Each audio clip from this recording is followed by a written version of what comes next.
भगवान शंकर का जिक्र किया, तो भगवान शंकर के बारे में मैं साफ कहूं तो वैसे तो कई लोग कहते हैं घर में शिवलिंग नहीं रखना चाहिए, लेकिन जो लोग रखते हैं या जो मंदिरों में जाते हैं बच्चों को ले जाते हैं तो वो समझा नहीं पाते कि हम किन की पूजा करने के लिए आए। और इसका उपहास मैंने टीवी पर देखा, एक व्यक्ति बैठ करके बड़ी अभद्र भाषा में बात कह रहे थे। उन्होंने कहा आप हंसते हंसते उपहास उड़ाते उड़ाते कि अरे भाई आप लोग लिंग और योनि की पूजा करते क्यों है, क्या क्या समझ है आप लोगों की। आप देखिए, अब यहां पर एक और बात कर रहा हूं। वैसे तो मैं पहले कहना चाहूंगा, चूंकि मैं धर्म का कोई आधिकारिक ज्ञाता नहीं हूं, भाई मैं कोई महामंडलेश्वर पुजारी या वो नहीं हूं, इसके बावजूद अपने जो भी सूक्ष्म ज्ञान है उससे बताने का प्रयास कर रहा हूं। ये भी हिंदू धर्म में एक बड़ी विचित्रता है, जानते क्या?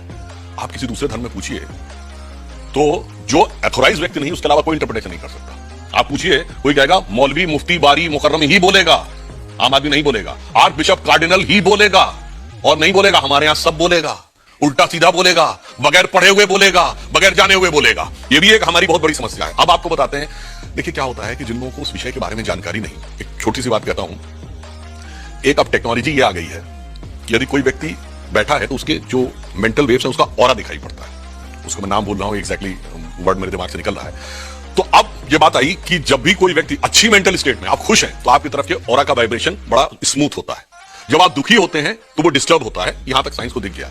अब इसके आगे ये किया गया कि जब आप ध्यान लगा के बैठते हैं तो ऑरा आपका स्मूथ होने लगता है। स्मूथ होने के साथ पैराबोलिकल होने लगता है। अगर जाकर कहीं चेक करें तो आपको यह दिखेगा कि जब आप कोई व्यक्ति पूर्ण ध्यान की अवस्था में हो, उसका ऑरा लिया जाए तो बिल्कुल वैसा ही दिखेगा जैसा कि शिवलिंग के आकार का दिखता है। अब इसीलिए तो मैं कह रहा हूं, और शिव क्या है? ध्यान लगाइए तो वो उसके देवता हैं। इसीलिए शिव जी के पास तीसरा नेत्र है। तीसरा नेत्र किसका है? ज्ञान का प्रतीक है। तीसरा नेत्र खोलते ही क्या भस्म होता है? कामदेव भस्म होते हैं। कामदेव किसके प्रतीक है? वासना के प्रतीक है। इसीलिए हमारे यहां पुरुषों में तिलक और स्त्रियों में बिंदी लगाने की प्रतीक थी, क्योंकि सारा अनुसंधान तीसरे नेत्र पर है। और तीसरा नेत्र कब खुलता है? जब आंख बंद करके आप ध्यान में जाते हैं। इसलिए मैं कह रहा हूं कि उन चीजों के बारे में जिसको नहीं पता, ये जानते कुछ ऐसी बात है। मैंने बचपन में एक फिल्म देखी थी, शायद लेट 60s की थी, ब्लैक एंड व्हाइट जमाने की, भूल रहा हूं। उसमें जितेंद्र एक अशिक्षित व्यक्ति बने हुए हैं। वो ट्रेन में अंदर आते हैं और वो अपना बहुत बड़ा सा एक जो बोरा लादे होते हैं वो चेन पुलिंग वाले उस पर टांग देते हैं। ट्रेन रुक जाती है। अब वो आता है, जो टीटी देखता है, तो पता लग जाता है किस डिब्बे से ट्रेन खींची गई। आके देखता, कहता है ये किसने टांगा? उसने कहा जी मैंने टांगा। कहता है इसी वजह ट्रेन रुक गई। कहता क्या आप हमको बेवकूफ बना रहे हो क्या? जो अपने पेट में इतने सैकड़ों हजारों लोगों को लेकर चलती है वो इसे खींचने से रुक जाती है। इतना बेवकूफ हमको मत समझिए। तो ऐसी ही बुद्धि उन लोगों की है। आप किसी से कहिए कि यहां से बटन दबाएंगे, आज से केवल 100 साल पहले, तो आपको न्यूयॉर्क में बात हो जाएगी, तो कहते थे ना इतना बेवकूफ मत समझिए। इसलिए मैं कह रहा हूं ज्ञान का विकास होने दीजिए, तब आपको समझ में आएगा। अब एक उदाहरण दे देता हूं।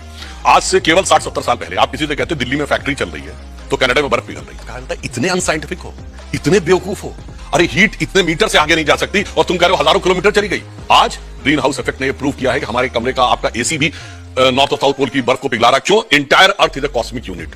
अरे उस स्तर तक पहुंचो तो तब तो समझ में आएगा कि यथार्थ क्या है। एक और उदाहरण देता हूं। ये जमीन के ऊपर लाइन है, ये क्या है? स्ट्रेट लाइन है ना? क्या ये स्ट्रेट लाइन है? नहीं, ये स्ट्रेट लाइन है नहीं, ये अर्थ के रेडियस के सर्किल का आर्क है। यानी पृथ्वी की जितनी त्रिज्या है उस वृत्त का ये एक आर्क है। भाई आपको समझ में आएगा जब कई हजार किलोमीटर ऊपर आप जाएंगे तो आपको दिखेगा धरती गोल है और ये स्ट्रेट लाइन उस गोल आर्क का हिस्सा है। यहां बैठ के आप कहेंगे कितने बेवकूफ हो, तुम्हें दिख रहा है कि लाइन है, इसके बावजूद तुम्हें समझ में नहीं आ रहा है। जैसे दिखता है कि सूरज पृथ्वी के चारों ओर घूमता है। घूमता है क्या?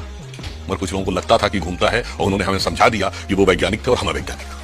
अच्छा ये बताइए, ये सारी बातें जो इसका मतलब है हमारे देवी देवताओं में या भगवानों में, ये प्रतीकों के तौर पर दी गई हैं हमें समझाने के लिए। अब भगवान शिव की आपने बात बताई, आपने बिंदी तिलक का उपयोग बताया कि हमारी थर्ड आई तक चेतना को लाने के लिए है।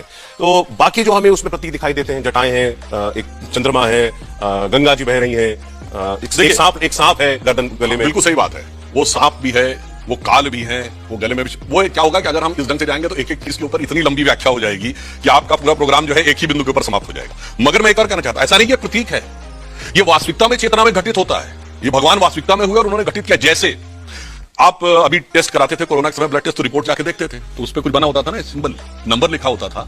तो कोई कहे नंबर तो प्रतीक है जो बता रहा है कि आपके शरीर में क्या। नहीं, प्रतीक नहीं है। आपके शरीर में वास्तविकता में क्या घटित हो रहा है, ये नंबर उसको रिप्रेजेंट कर रहा है। तो इसका अर्थ ये नहीं कि नंबर सिर्फ एक नंबर है, ये वास्तविकता में आपके अंदर जो कुछ घटित हुआ है उसका रिप्रेजेंटेशन है। तो इसलिए हमारे सभी जो देवी देवता हैं वो वास्तविक थे और वास्तविकता में कैसे घटित होता है ये उनके स्वरूप में दिखता है। अच्छा, लेकिन